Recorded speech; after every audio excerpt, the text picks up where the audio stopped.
Hoje em dia, é bem comum ver várias críticas direcionadas à seleção montada pelo Tite, e é bem fácil achar pessoas que desistiram de acompanhar as partidas da seleção, principalmente pelas falhas recentes nas Copas do Mundo, que vem nos trazendo mais tristezas do que felicidades.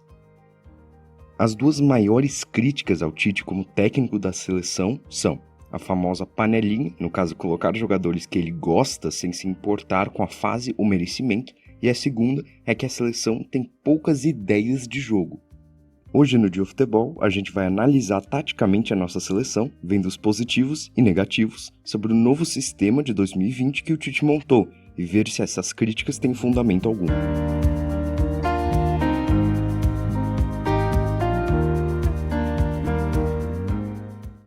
Brasil com a posse de bola. No papel, a seleção do Tite tem duas formações preferidas, o 4-2-3-1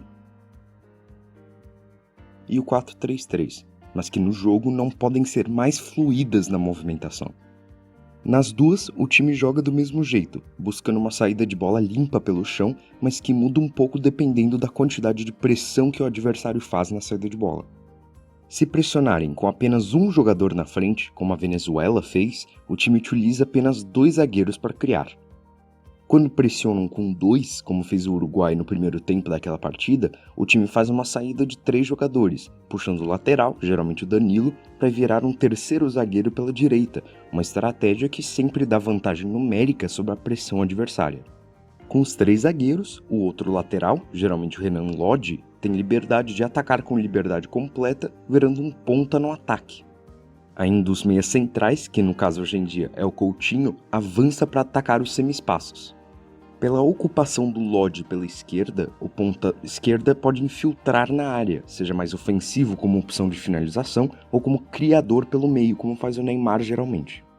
Como o lateral direito fica na defesa, ele não faz a amplitude, então ponta direita fica mais aberto mesmo, fazendo o contrário do ponta esquerda. Desse jeito, o Brasil com a posse fica no 3-2-5 ou 2-3-5 quando a pressão é mais baixa, dando vantagem numérica sobre a maioria das defesas adversárias, que geralmente defendem com 4. A linha de 5 jogadores ofensivos na frente dá muitas oportunidades de ataque, seja completo como contra a Bolívia, que deu muito certo, ou como puxando a marcação e os outros utilizando esses espaços, como aconteceu contra a Venezuela.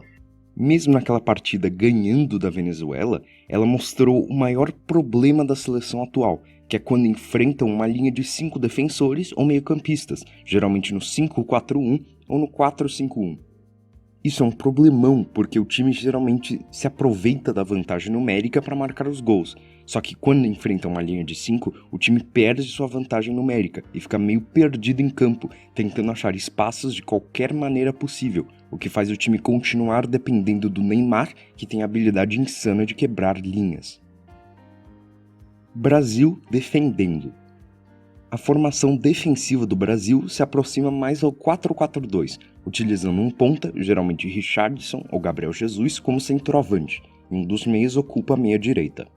Geralmente, os times que usam 4-4-2 na forma defensiva usam para fazer uma pressão mais intensa, mas o Brasil não gosta de pressionar tanto, preferindo ter uma defesa mais compacta, usando os meias de lado e os laterais para ganhar no 2 contra 1 nas pontas.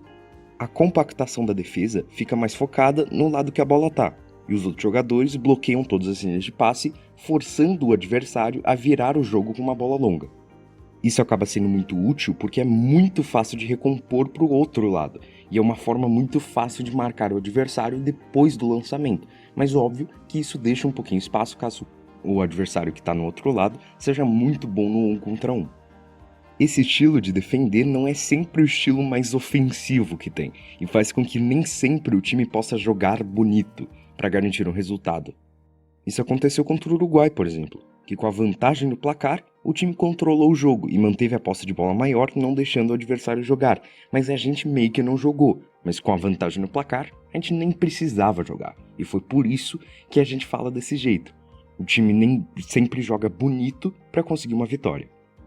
Conclusão.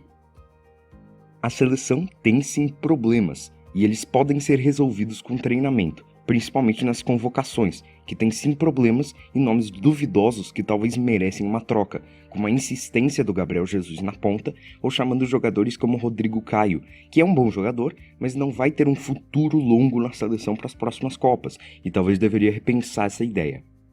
Mas uma crítica que a gente não concorda é sobre a falta de ideias na seleção, já que o Tite tem várias formas de criação para entrar na área. Tem os escanteios curtos, que se provou principalmente nessa partida contra o Uruguai, os cruzamentos pelo ponta direita ou lateral esquerdo, principalmente com Renan Lodge na linha de fundo, criação pelo meio, mesmo que ela dependa muito no Neymar, e a criação de fundo dos zagueiros, que são ótimos passadores nos seus respectivos clubes. Para tirar um pouco dessa dependência que a gente tem no Neymar, talvez seja importante convocar mais jogadores que possam fazer um passe quebra-linhas, já que só o Neymar e o Coutinho têm essa capacidade na seleção atual. Outra estratégia que a seleção pode fazer é tentar focar o jogo em um lado para abrir o lado contrário e, virando o jogo, deixar um ponta com 1 contra 1, que é o nosso forte do futebol brasileiro. Obviamente, como a gente não treina a seleção, a gente não pode garantir que nenhuma dessas iria funcionar, mas são soluções que a gente consegue pensar agora que nos dá uma vantagem sobre os problemas agora que criam quando a gente enfrenta uma linha de 5. Nada disso é garantido, óbvio, porque a gente não sabe o futuro do Tite na seleção. Se ele vai sair, se ele vai ficar, e se ele ficar, será que ele vai conseguir arrumar esses problemas? A gente nunca vai saber isso até ele resolver arrumar. Mas o que a gente sabe do futuro é que nós do Dio Futebol, pelo menos, vamos estar na torcida lá em 2022.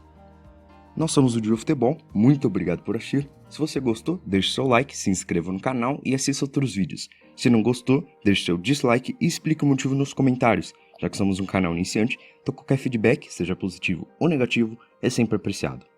Muito obrigado por assistir, clique aí em um vídeo que está aparecendo na sua tela agora e até o próximo vídeo.